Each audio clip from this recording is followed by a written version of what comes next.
Rubrika specialisti në studio, në na bashkon me Gjergj Ryta, mirë se erdhe. Faleminderit për ftesën. Je trajner fitnessi, ndërkohë je specializuar dhe për ushqyerjen. Kam ndjekur dhe postimet e tua edhe prezantimin tënd të fundit dhe me thënë të drejtën kemi nevojë për këshilla, sepse edhe studimet e kohëve të fundit e vërtetojnë që aktiviteti fizik ndikon direkt në jetëgjatësi dhe në shëndet. Nuk bëhet fjalë, domethënë është një shprehje në Amerikë që më shumë muskuj, më shumë anti-aging ose pra më shumë mosvjetërimi i trupit, sepse zgjat më shumë edhe pjesa e moshës. Domethënë plakemi më vonë, sa më shumë muskuj të kemi. Kështu që po t'i ndërtojmë në rini. Edhe të dim t'i mirëmbajmë. Po, edhe të dim t'i mirëmbajmë, do vazhdojmë plakemi me vonesë. Dhe në fakt unë e ka marrë pikërisht spunton nga kjo, nga aktiviteti fizik në menopauzë, ku për fat të keq, me uljen e estrogenit vjen edhe humbja e masës muskulare. Po, sigurisht, është muskulare dhe kockore për më tepër, sepse estrogeni jo vetëm te femra, po edhe tek meshkuj, domethënë është një hormon shumë i rëndësishëm për mirëmbajtjen e kockave, e lëkurës, e yndyrës dhe ujrave në trup.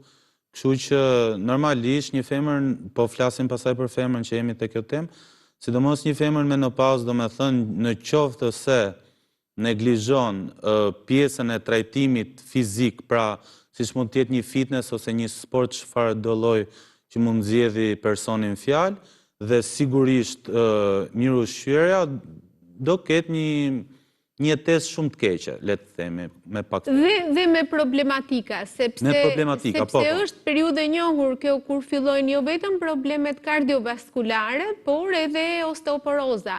20 deri në 30% e grave mbas kësaj moshe preken nga osteoporoza, të themi mbas 50 vjeç. Është e sigurt, sepse e lëshojnë veten, domethënë. Po çdo të thotë të kryesh aktivitet fizik në menopauzë, bëhet fjalë ne mund të bëjmë edhe thjesht ecje, apo duke qenë se unë lexoj, peshat kanë faktor shumë të madh në mirëmbajtjen e muskujve. E muskujve dhe të kockave. Sepse siç ndodh hipertrofia muskulare në muskuj, pra shpërthejnë ato fibrat e vogla, indet e vogla gjatë stërvitjes që ne kryem, po ashtu ndodh edhe tek kocka. Domethënë kockat, po t'i shohim me mikroskop, janë me fibra shumë të vogla, dhe në momentin që disa prej tyre thyen, siç ne e dim, domethënë kur ne na thyet krau ose diçka dhe shkojmë e ngjisim te doktori, ajo kockë ne na bëhet më e fortë, sepse krijon një xhelatinë ndër vete, dhe normalisht po ashtu edhe kockat pra bën dhe më të forta. Po sigurisht duke u bashkangjitur me një dietë dhe një mënyrë jetese shumë të mirë, duke filluar edhe nga shëndeti mendor, sepse është shumë e rëndësishme. Po të gjitha këto bashk vijnë pastaj edhe me, të themi, me qetësinë mendore apo me një gjumë të mirë. Po, sepse është shumë e rëndësishme. Unë mendoj që një femër në menopauzë, domethënë, po jo vetëm, është një nga çelëset kryesore që të jesh i shëndetshëm është menaxhimi i stresit dhe i gjumit. Edhe i gjumit. Pra të gjitha këto shtylla bëjnë atë që quhet mirëqenie. Mirëqenie, po. Çdo ti rekomandoje një gruaje të kësaj moshe? Sigurisht, duke e marrë hap pas hapi, nëse po marrim, sepse ka raste edhe që merren për një kohë shumë gjatë me fitness ose çfarëdo lloj aktiviteti fizik, por nëse do ishte fillestare, unë do i rekomandoja një personi që të fillonte një herë të merrte me aktivitete kardiovaskulare, por jo të rënda, sigurisht. Ç'do të thotë, se mbase ato që na shohin nuk e kuptojnë. Le të themi po marrim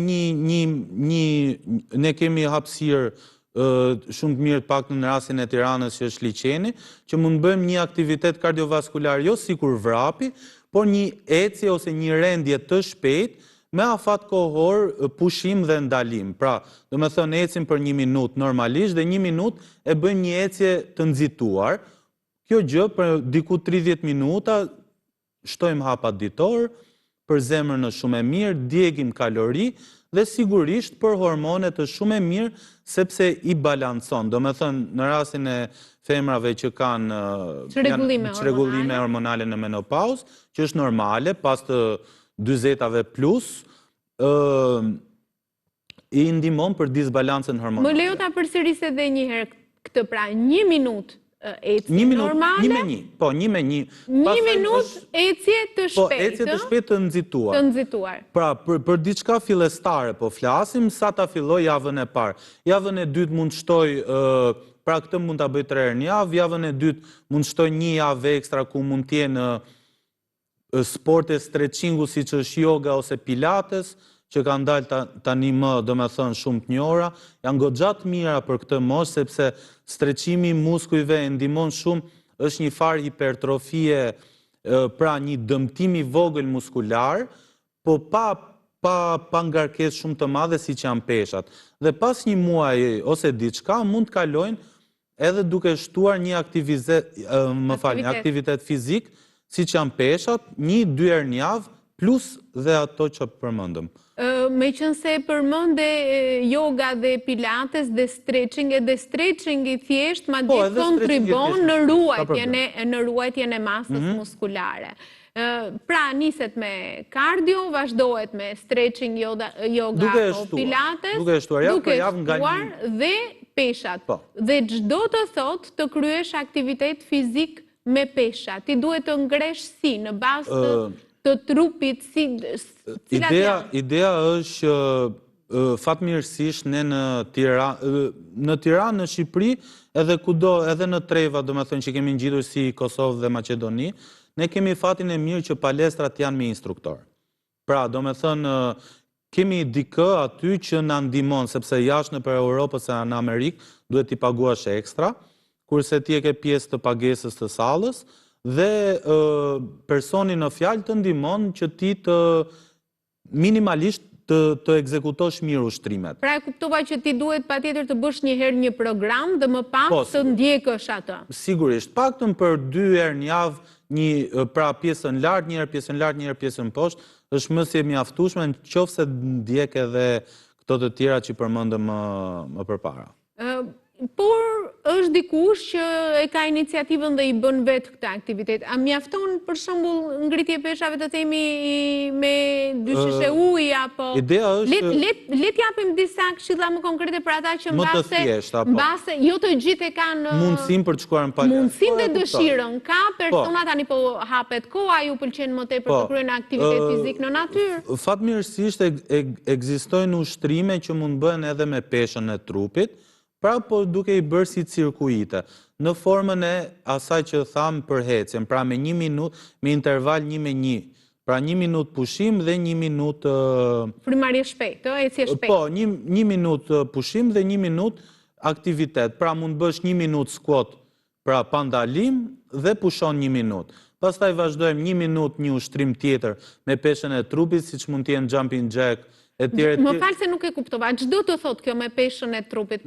Pa pesha fare, mund ta bësh ushtrimin vetëm tule squat, ose të bësh lëvizjet me duar, ka shumë ushtrime, do me thënë që ngrihen dhe ulen duart. Po, që mund t'i gjejnë në internet, është shumë e thjeshtë, edhe që bëhen programe edhe në shtëpi, po ashtu mund t'i bësh edhe në palestër, po pa pesha fare, nëse nuk kanë dëshirë, sepse ka shumë persona që mendojnë kanë frikë se mund vriten etj.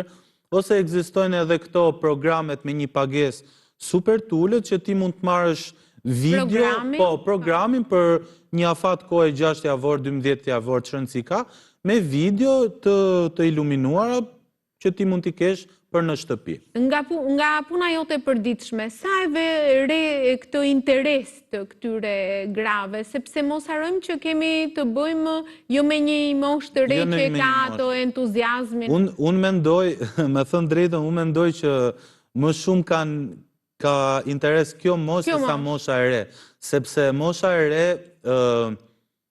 rrezikon pak me faktin që jemi të rinj, mund të am çfarë duam. E ka metabolizmin e shpejt, kurse kjo moshë që po flasim që kalon në menopauzë, edhe ka krijuar pak të ardhura, se është shumë e rëndësishme dhe kjo pjesë normalisht që të ushqesh mirë, të marrësh suplemente dhe të shkosh në fitness ose çfarëdo lloj, kërkon një buxhet.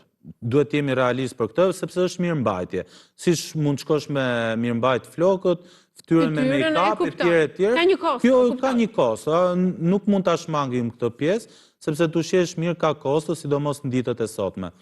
dhe e kam vënë re, Megjithëse nutricionistët thonë që është më të kushton më lirë të ushqesh shëndetshëm, po kjo është një temë tjetër që ha dhe deri diku, sepse varet sa do ta zgjerosh ti.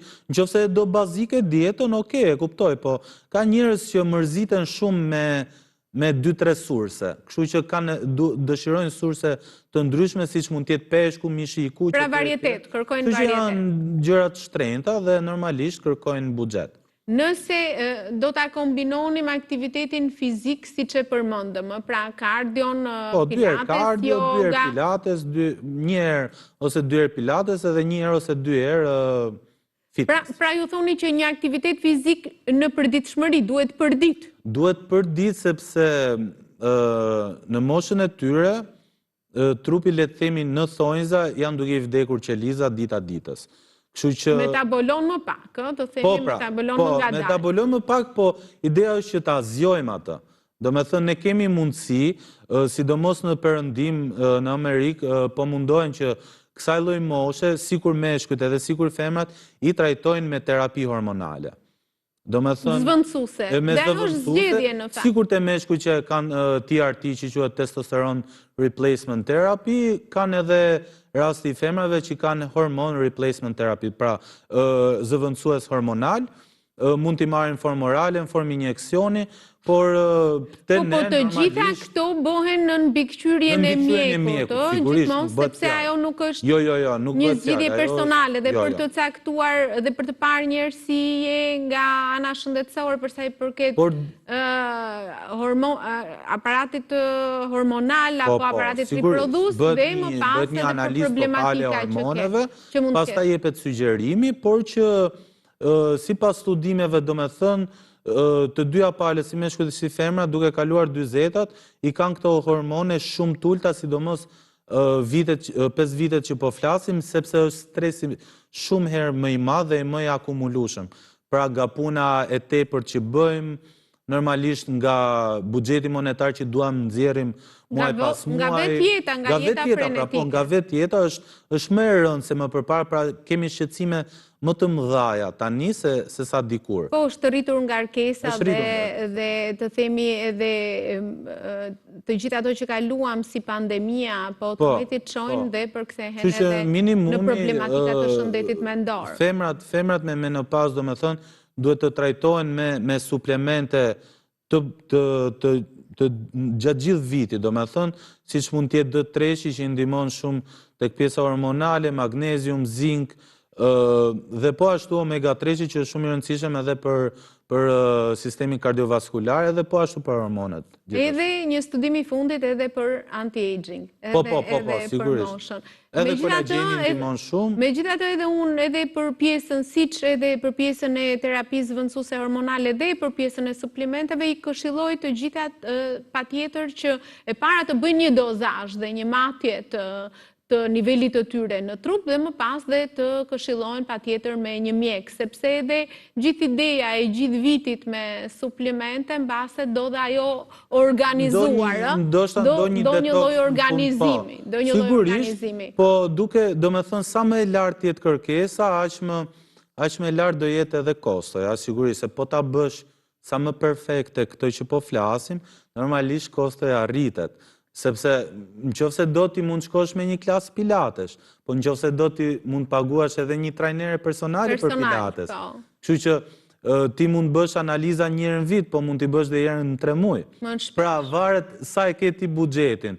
Sa më të mirë ta kesh buxhetin, aq më mirë mund ta trajtosh veten, sigurisht. Megjithëse unë them që edhe kushdo që vendos të jetojë shëndetshëm edhe me një, të themi me buxhet apo me një kosto normale i gjen mënyrat e tij, i gjen mënyrat se varet sa prioritet i jep. Sepse edhe ajo ecja që the nga liçeni apo stretching që mund ta bësh edhe vetëm duke parë video apo duke u mësuar, të gjitha këto të çojnë atë që ne e quajmë mirëmbajtje. Tani ne jemi zyrtarisht në pranverë dhe koha u ngron më në fund dhe të gjithë mbase kujtohen pak për këtë mirëmbajtje. Por dhe të fillosh aktivitetin fizik kështu nga zero, ka dhe ajo vështirësitë e veta. A mund të japim disa këshilla për të gjithë ata që po fillojnë të bëjnë aktivitet fizik? Si që thash edhe në fillim, do me thonë, më e mira dhe opcioni më i mirë është që të fillojnë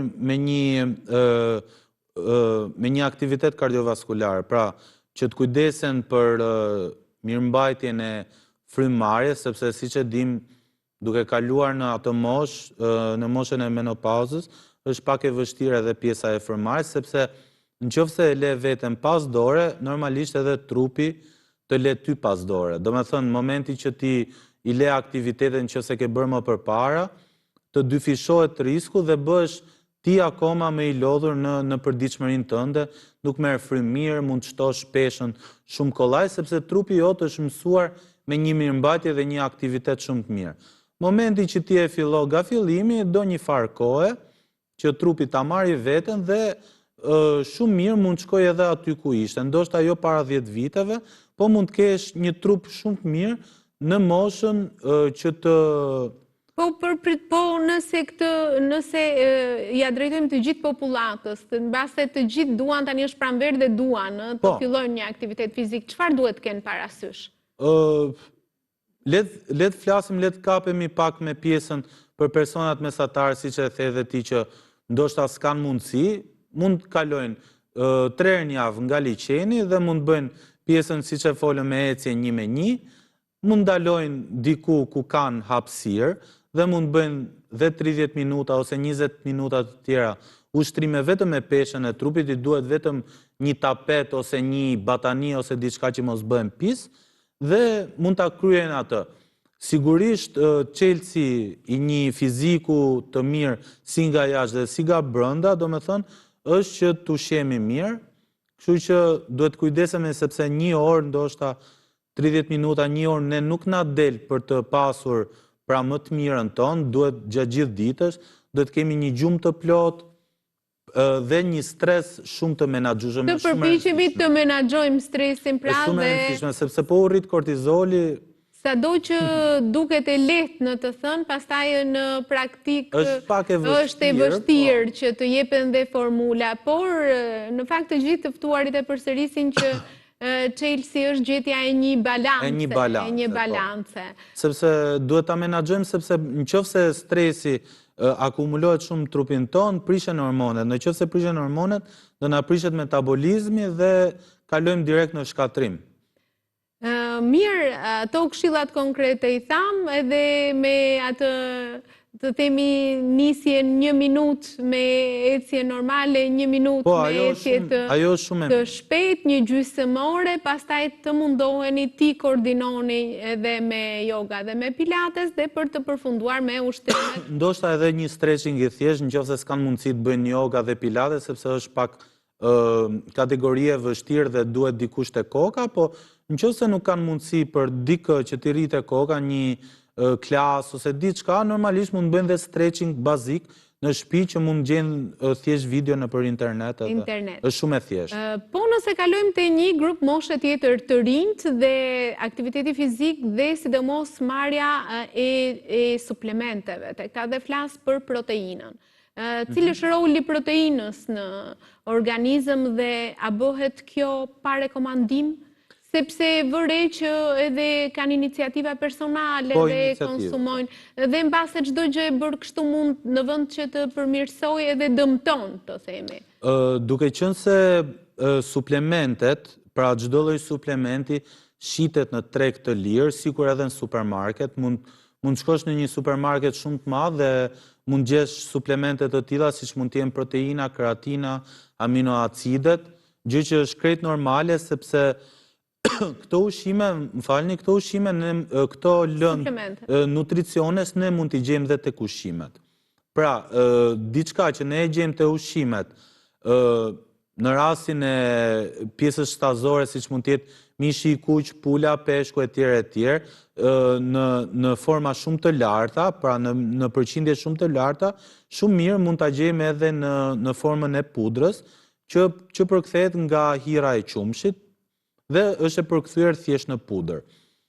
Këtë suplement rekomandohet ta marrin njerëz që nuk kanë shumë mundësi të konsumojnë ushqim gjatë gjithë ditës së tyre. Të rregullt. Po, të rregullt. Vaktet e rregullta, Po, vaktet e rregullta, pra, suplementet, sikur edhe ato që përmendëm më parë, D3, omega-3 etj. Pra, në mungesë të konsumimit të tyre në volume shumë të larta, ne i marrim në formë suplementesh. Pra, një personi që ka nevojë të shkojë në fitness, ndoshta edhe thjesht të ketë një mënyrë jetese shumë të shëndetshme, pa shku as në fitness, pa bërë asgjë, por nuk konsumon shumë ushqim për shkak se e ka metabolizmin e dobët etj, siç mund të jetë dhe mosha që përmendëm, i sugjerohet ose mund ta marrë dhe vetë si gjë që të marrë një protein pudër, një shaker gjatë ditës, në mëngjes ose gjatë ditës nuk është problem fare. Megjithatë, nutricionistët dhe dietologët gjithmonë këshillojnë e para është ushqyerja e shëndetshme, sidomos me fruta perime të stinës dhe pastaj me të gjithë elementët e piramidës. Prandaj përmenda faktin në mungesë të tyre.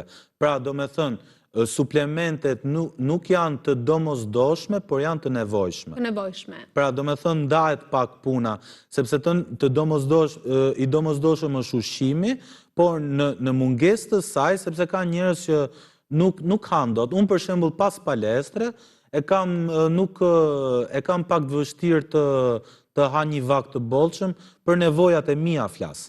Pra, për nevojat e mia, unë duhet ta goxha pas palestre, dhe vetmja mënyrë që unë të ushqem për kollaj, është një suplement si proteina pudër. Po të gjitha këto bojnë gjithmonë të rekomanduara nga specialisti, gjithmonë me rekomandim. Këto mund të rekomandohen edhe nga nëse ti produktin e blen në supplement shop, pra janë këto dyqanet e suplementeve që kanë nëpër Tiranë, goxha ose në internet, janë edhe mbrapa të mirë shpjeguara se si dhe pse. Duhen përdorur dhe pse. Po, por edhe personi që është duke ta shitur aty, jam shumë i sigurt që mund ta mirë rekomandoj se si përdoret, sepse ndoshta nuk janë të licencuar ose të...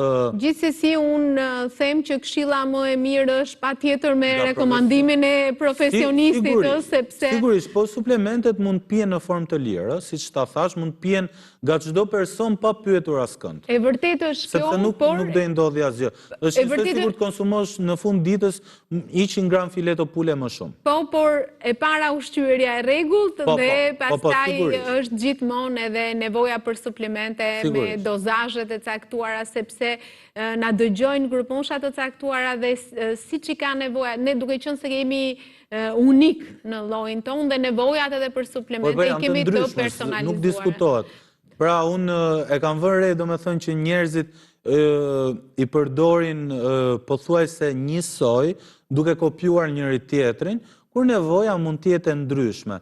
Pra, unë kam vënë re që le të themi siç folëm për proteinën, e përdorin dhe persona që gja e kanë mbuluar proteinën ditore, po thjesht e marrin dhe ka nga ata që se marrin pa e mbuluar fare proteinën ditore. Pra mos dëgjoni nga njëri tjetri sepse ne jemi unik dhe nevojat i kemi të personalizuar. Të falenderoj shumë që ishe. Falenderoj shumë dhe ju për ftesën.